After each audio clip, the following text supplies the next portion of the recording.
नमस्कार, फाइटर समाचार में आपका स्वागत है। पेश आज 25 दिसंबर शाम 7 बजे राजस्थान की खास खबरें। जालोर सांसद लुम्बाराम चौधरी ने कलेक्ट्रेट में अधिकारियों को फटकार लगाई। उन्होंने अफसरों से कहा, चाहे कितने बड़े से बड़े नेता का फोन आ जाए, आपको नहीं सुनना है। चाहे लाट साहब का बच्चा हो, समय पर काम पूरा नहीं करने वाले ठेकेदारों पर कार्रवाई कर हटाओ। जब तक ठेकेदारों को ब्लैकलिस्ट नहीं करोगे, तब तक दूसरे ठेकेदारों की आंखें नहीं खुलेंगी। इनके खिलाफ कार्रवाई करनी पड़ेगी। बीजेपी सांसद कलेक्ट्रेट सभागार में डायरेक्शन कमेटी की बैठक की अध्यक्षता कर रहे थे। उन्होंने जलदाय विभाग के काम समय पर पूरे नहीं होने का कारण पूछा तो अधिकारियों ने जवाब दिया कि ठेकेदार धीमी गति से कार्य कर रहे हैं। सांसद ने ठेकेदारों पर कार्रवाई की बात कही तो अफसर बोले कि बड़े ठेकेदार हैं, उन पर कार्रवाई नहीं कर सकते हैं। इस पर सांसद ने नाराजगी जाहिर कर फटकार लगाते हुए कहा कि ठेकेदारों को ब्लैकलिस्ट करें।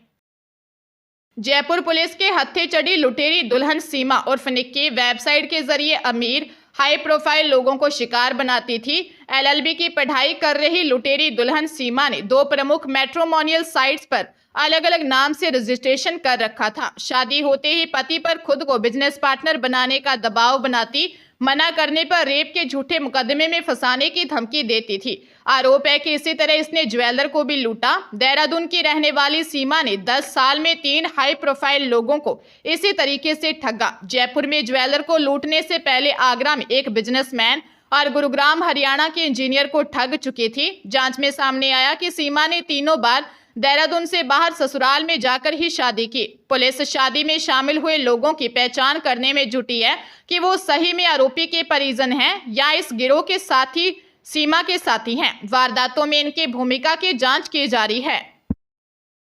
टोंक जिले के दूनी क्षेत्र के संग्रामपुरा निवासी महिला की हत्या के 14 साल से अधिक पुराने मामले में फैसला सुनाते हुए अपर सेशन न्यायाधीश महावीर महावर ने 55 वर्षीय महिला व 58 वर्षीय बुजुर्ग को 10 साल के कारावास की सजा सुनाई। साथ ही दोनों पर 25-25 हजार का जुर्माना लगाया। महिला सीता और लालचंद भाभी देवर हैं। न्यायालय ने सीता के पति और प्रकरण के एक अन्य आरोपी खेमराज को मारपीट का दोषी मान उन्हें 1 माह की सजा सुनाई। 2 अन्य आरोपी खेमराज के पिता जगन्नाथ और मां धापू की ट्रायल के दौरान मौत हो गई थी। वहीं एक आरोपी पप्पू को बरी कर दिया। प्रकरण के अनुसार संग्रामपुरा में अशोक व खेमराज के खेत पास हैं। अशोक मीना ने 27 मई 2010 को दूनी थाने में जगन्नाथ की पत्नी धापू, पुत्र खेमराज, लालचंद, पप्पू तथा खेमराज की पत्नी सीता पर उसकी मां मुन्नी देवी की हत्या और परिवार पर हमला करने का आरोप लगाते हुए मामला दर्ज करवाया था। बाड़मेर जिले में 16 साल की नाबालिग का रेप कर मर्डर करने का मामला सामने आया है। पुलिस ने परिजनों की रिपोर्ट पर एक युवक को डिटेन किया है। मामले की जांच महिला सेल एएसपी कर रही हैं। घटना आरजीटी थाना इलाके की है। पुलिस के अनुसार नाबालिग के परिजनों ने दी रिपोर्ट में बताया कि 16 साल की नाबालिग रात में परिजनों के साथ सोई थी। देर रात करीब 1-2 बजे एक युवक अपने दोस्त के साथ आया। नाबालिग को बहला फुसलाकर टांके के पास बुलाया। इसके बाद जबरन रेप कर उसकी हत्या कर दी। वह युवक मौके से भाग गया। परिजन नाबालिग को अस्पताल ले गए, जहां डॉक्टर्स ने नाबालिग को मृत घोषित कर दिया। थानाधिकारी आदेश कुमार ने बताया कि 2 युवकों के खिलाफ रिपोर्ट दर्ज कर एक युवक को डिटेन कर लिया है। उससे पूछताछ की जा रही है। मामले की गहनता से जांच की जा रही है। दौसा के खूरी कला निवासी एक जने के साथ करीब 39 लाख रुपए की ठगी का मामला सामने आया है। पीड़ित ने साइबर क्राइम थाने में दी रिपोर्ट में बताया कि 22 नवंबर को उसके पास कॉल आया कि मैं बैंक से निशांत कुमार बोल रहा हूं, आपके बैंक अकाउंट में बायोडेटा अपडेट करना है। पीड़ित ने दौसा एक्सिस बैंक ब्रांच में राजेश कुमार को फोन कर पूछा कि बैंक में कोई निशांत कुमार का फोन आ रहा है तो कि बिहारी टाइप बोलता है, क्या ये बैंक कर्मी है? इस पर राजेश ने सही होना बताया। पीड़ित को भरोसा हो गया। कुछ देर बाद उसे व्हाट्सएप कॉल आया और कहा कि आपको एक पीडीएफ भेजा है, जिसको खोलकर बायोडाटा चेक कर लेना। पीडीएफ नहीं खुला। थोड़ी देर बाद फिर कॉल आया। ऐसा कई बार हुआ। 10 दिसंबर को उसके परिचित ने 50,000 रुपये भेजे। बैंक का मैसेज नहीं आने पर बैंक पहुंचकर संपर्क किया तो पता चला कि उनके अकाउंट से 22 नवंबर से 27 नवंबर के बीच 38,80,112 रुपये निकल गए हैं। पुलिस मामले की गहनता से जांच कर रही है। पंजाब के अमृतसर जिले में 2 पुलिसकर्मी अगवा कर उनकी हत्या के 32 साल पुराने मामले में अदालत ने थाना सिटी तरनतारन के तत्कालीन एसएचओ गुरबचन सिंह, एसआई रेशम सिंह और एएसआई हंसराज सिंह को उम्र कैद की सजा सुनाई है। साथ ही दोषियों पर 7 लाख रुपए जुर्माना भी लगाया। दिसंबर 2021 में एक आरोपी पुलिसकर्मी अर्जुन सिंह की मौत हो चुकी है। सीबीआई की चार्जशीट के मुताबिक जगदीप सिंह को एसएचओ गुरबचन सिंह के नेतृत्व में पुलिस टीम ने अगवा किया। 18 नवंबर 1992 को अपहरण से पहले पुलिस ने घर पर फायरिंग की। फायरिंग के दौरान गोली लगने से मक्खन की सास सविंदर कौर की मौत हो गई थी। गुरनाम सिंह उर्फ पाली को गुरबचन सिंह और अन्य पुलिस अधिकारियों ने 21 नवंबर को उनके घर से उनका अपहरण किया था। फिर 30 नवंबर 1992 को गुरबचन सिंह के नेतृत्व वाली पुलिस पार्टी ने फर्जी पुलिस मुठभेड़ में दोनों की हत्या कर दी। पुलिस की एफआईआर को पीड़ित के वकील ने झूठा साबित कर दिया।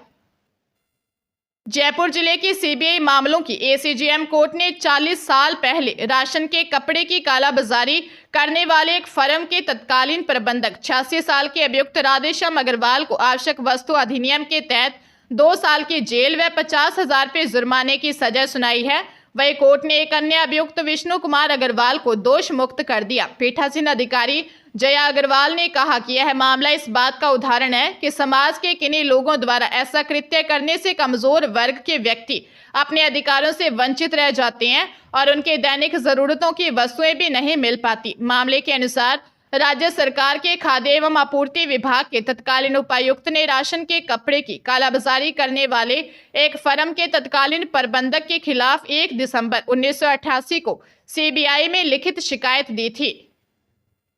रेलवे रिक्रूटमेंट बोर्ड ने टीजीटी, पीजीटी समेत 1036 पदों के लिए भर्ती का शॉर्ट नोटिफिकेशन जारी किया है। उम्मीदवार ऑफिशियल वेबसाइट indianrailways.gov.in पर जाकर आवेदन कर सकते हैं। इस भर्ती के लिए एजुकेशनल क्वालिफिकेशन के अनुसार पीजीटी के लिए 12वीं, बीए, बीएड, बीएससी, डीलेड की डिग्री, टीजीटी के लिए बीएड, डीईएलईडी डिग्री, टीईटी परीक्षा सर्टिफिकेट, चीफ लॉ असिस्टेंट के लिए लॉ स्ट्रीम में बैचलर की डिग्री, रेलवे में 5 साल का experience, physical training instructor, public prosecutor, किसी भी स्ट्रीम में बैचलर डिग्री, बीपीएड की परीक्षा पास की हो, लाइब्रेरी असिस्टेंट के लिए 12वीं, साइंस स्ट्रीम में 1 साल का अनुभव और लैब असिस्टेंट के लिए 12वीं physics, chemistry, lab technology certificate जरूरी है। कुछ पदों के लिए क्वालिफिकेशन अभी जारी नहीं की है। हरियाणा सरकार ने स्कूलों में सर्दी की छुट्टियों की घोषणा कर दी है। यह छुट्टियां 1 से 15 जनवरी तक रहेंगी, जो सभी सरकारी और प्राइवेट स्कूलों पर लागू होंगी। प्रदेश के शिक्षा मंत्री महिपाल ढांडा ने इसकी पुष्टि की है। उन्होंने कहा कि जल्दी विभाग इसको लेकर नोटिफिकेशन जारी कर देगा।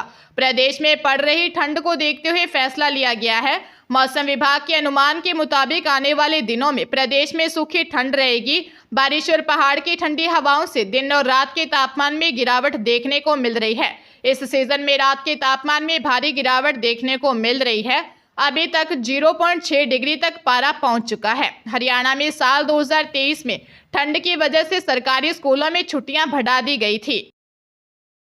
भीलवाड़ा जिले में पिता की हत्या कर फरार हुए बेटे 42 वर्षीय प्रहलाद जिनगर को पुलिस ने 900 किलोमीटर दूर महाराष्ट्र से गिरफ्तार किया है। बडलियास थाना कस्बे में गत दिनों पति पत्नी में लड़ाई झगड़े में बीच बचाव करने गए पिता पर बेटे ने हमला कर दिया था, जिसके इलाज के दौरान मौत हो गई थी। थाना प्रभारी सिद्धार्थ प्रजापति ने बताया कि सोमन पत्नी पंकज कुमार जिनगर निवासी पहुना राशमी ने रिपोर्ट दी कि 16-17 दिसंबर की रात्रि मेरा भाई प्रहलाद शराब पीकर घर में झगड़ा कर रहा था। 17 दिसंबर को आरोपी भाई प्रहलाद पिता फूलचंद जिनगर निवासी बडलियास अपनी पत्नी निर्मा के साथ शराब के नशे में लड़ाई झगड़ा कर रहा था। इसी दौरान बीच बचाव करने आए पिता फूलचंद पर प्रहलाद ने हमला कर दिया, जिससे उनकी मौत हो गई। चूरू कोतवाली पुलिस और कालिका यूनिट ने लोहिया कॉलेज के पास 30 स्टॉल पर चल रहे हुक्का बार पर कार्रवाई की। कार्रवाई के बाद आसपास में चल रहे हुक्का बारों में हड़कंप मच गया। पुलिस ने हुक्का बार से 12 युवाओं को हिरासत में लिया। डीएसपी सुनील झाझड़िया ने बताया कि अभय कमांड सेंटर से सूचना मिली कि लोहिया कॉलेज के पास एक टी स्टॉल पर कुछ युवक बैठे हैं जो कॉलेज में आने जाने वाली लड़कियों से छेड़छाड़ करते हैं। एसआई रामशरण व कालिका यूनिट की टीम ने मिलकर कार्रवाई की है। पुलिस ने मौके से 12 से अधिक युवकों को डिटेन किया। वहीं पुलिस ने कार्रवाई करते हुए उस स्थान पर चल रही चाय के स्टॉल से हुक्का और तंबाकू भी जब्त की है। डीएसपी झाझड़िया ने बताया कि पुलिस की ओर से इस तरह की कार्रवाई लगातार की जाएगी। कॉलेज के आसपास चलने वाले हुक्का बार पर कार्रवाई जारी रहेगी।